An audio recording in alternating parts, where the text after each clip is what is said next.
Chapter 11. Libby spends most of her free time with Jennifer. She is studying books on how to deliver babies, even though the vet says Jennifer's puppies won't be born until September, when the Egrons are back. Libby says it can't hurt to be prepared. Jennifer should sleep inside at night, Libby announced at supper. Oh, no, I said. She can sleep in my bed, Libby said. Oh, please, Father, she needs to be where it's warm. Don't you understand? I'll ask the vet, Daddy said, but I think it's all right for her to stay in her doghouse as long as the weather is warm. If it isn't all right for her to stay out there, I'm leaving, I said. A deal's a deal. Selfish, selfish, selfish person, Libby said, giving me a kick under the table. Lucky for me, the vet told Daddy it is fine for Jennifer to stay in her doghouse for the rest of the summer. When she isn't learning to be a dog doctor, Libby is practicing how to sing. She wants to play the part of Wendy in the camp production of Peter Pan. Libby's singing makes her dancing look great. I never knew my sister had such an awful voice. I have to hold my ears when she starts in with her songs. I know she will never get the part of Wendy. Mouse and I are not trying out for parts in the play. We signed up to paint scenery instead. So did Sam Sweeney. He has already painted 4 elephants. Since when are there elephants in Never Never Land? Russ wants to play Captain Hook, but if you ask me, he looks more like Peter Pan. On Tuesday, Libby didn't eat any breakfast. She said she was too nervous about trying out for the play. I just have to be Wendy, or I'll die, she told us. On Tuesday night, she didn't eat any supper. That's because she didn't get the part of Wendy. I knew she wouldn't. I didn't think she should be acting so disappointed. But she got a very important part in the play. She is going to be Captain Hook. I told her, "You're lucky, Libby. Russ would give anything to be Captain Hook." Well, let him, Libby cried. I don't want to play that part. I don't want to play the part of some disgusting old man. He can't, I said. He's going to be Peter Pan. This news made Libby cry even harder. Daddy told Libby to get into the spirit of the play and accept her part. After all, she could be painting scenery like me and Mouse. The next day, Libby spent hours and hours in the bathroom looking at herself. I know, because every time I had to use it, she was in there. So finally, I got tired of knocking and just walked right in on her. She didn't even yell at me. She just said, I am so ugly, it's unbelievable. Oh, you're not that bad, I said. How would you know? Libby asked. You look just like me. I do? Of course, she said. Just look in the mirror. I looked. I don't know, Libby, I said.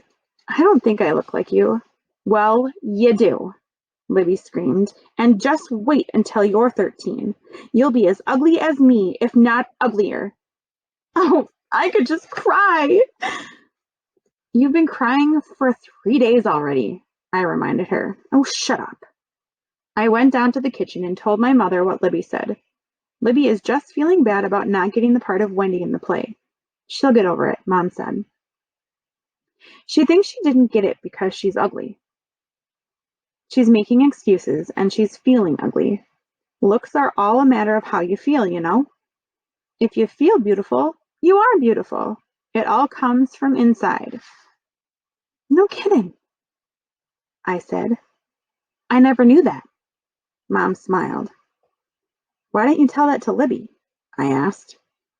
I tried, Mom said, but she wouldn't listen. Here, have a carrot. Thanks, I said, taking it. I think I could live on raw carrots. They are the best tasting food in the whole world. That afternoon, I went to the pool with Mouse and Betsy. Mom said she would stay home with Libby and try to cheer her up. Do you think I'm ugly? I asked Mouse. Betsy answered, Yes, but I love you just the same, and so does Ooch. Oh, Betsy, Mouse said. Sheila's not ugly, and you know it. Okay, Betsy said. You're not ugly. Libby says I am, I told Mouse. She says I look just like her, and that she is one of the ugliest people on earth. She's stupid, Mouse said. I know that, but do you think she knows what she's talking about when she says I'll look just like her someday? Definitely not, Mouse told me. I was happy to hear that. The next day, Libby decided to learn every part in the play. She says this is just in case someone gets sick at the last minute and she has to play another part, like maybe Wendy. I asked her if she plays Wendy, then who will play Captain Hook? And she says, I am very dumb to even ask such a question. I don't understand Libby at all. Me and Mouse have finished painting 6 huge trees, and now we are starting on the archway. When Wendy and the other kids walk through it, it means they are in Never Never Land. They aren't going to fly across the stage like they're supposed to. They're just going to pretend by flapping their arms. The problem is the archway won't stand up by itself. Every time we put it on the stage, it falls to one side. So Mike, the counselor in charge of scenery, says that me and Mouse are going to have to stand behind it and hold it up while the play is going on. Mouse doesn't want to do it. She says she's too embarrassed. But I think it will be great fun to be on stage holding up such an important piece of scenery. All of our parents are invited to the play, plus anyone else who wants to come. Daddy is tacking a note about the production on the bulletin board at college. He is sure some of his students will want to see the show. The girl who is playing the part of Wendy is Mary Ann Markman. I think her name is very good for an actress. It sounds better than Libby Tubman. I wonder why my mother and father didn't think of that when they named my sister. Sheila Tubman doesn't sound much better, but at least I don't want to be a famous actress or ballerina. And anyway, I could always call myself Sunny Tub or something like that. The one thing I have noticed about Mary Ann Markman is that when she's rehearsing, she sings very nice and loud and is pretty good at her part. But as soon as anyone who isn't in the play sits down to watch her sing, she sings so soft you can hardly hear her. I wonder what will happen the night of the play. Libby is still hoping Mary Ann will get sick and that she will have to play the part of Wendy. Since I'm always on stage holding up the scenery, I'm learning all the parts too. That way, if Libby winds up playing Wendy, maybe I can be Captain Hook. Finally, the night of the play came. Daddy gave Libby a rose in honor of the occasion. Oh, Father, she cried. You are too thoughtful. I'm glad this play will be over tonight. I'm sick of my sister, the actress. Me and Mouse had to dress in blue and yellow so we would blend into the rest of the scenery in case either one of us shows through. Mary Ann Markman got there in plenty of time, and she wasn't sneezing or coughing or acting sick. Libby looked stupid in her Captain Hook suit, but Russ was a perfect Peter Pan. It's too bad he can't really fly. Everybody did fine during the first act except Mouse coughed once when Russ was singing. He stopped right in the middle of his song and waited for her to finish. Mary Ann's voice was low but very sweet. When she ran through the archway, she almost knocked me over, but I hung on and the archway stayed up. Libby came on in the middle of the second act. She sang her song very loud, and when she was done, the audience clapped for her.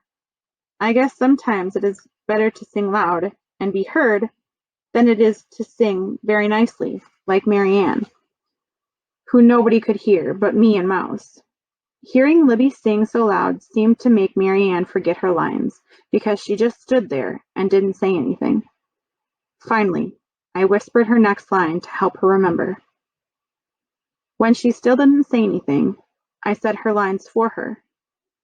I didn't know if the audience noticed this or not. Maybe Mary Ann did move, because Mary Ann did move her lips.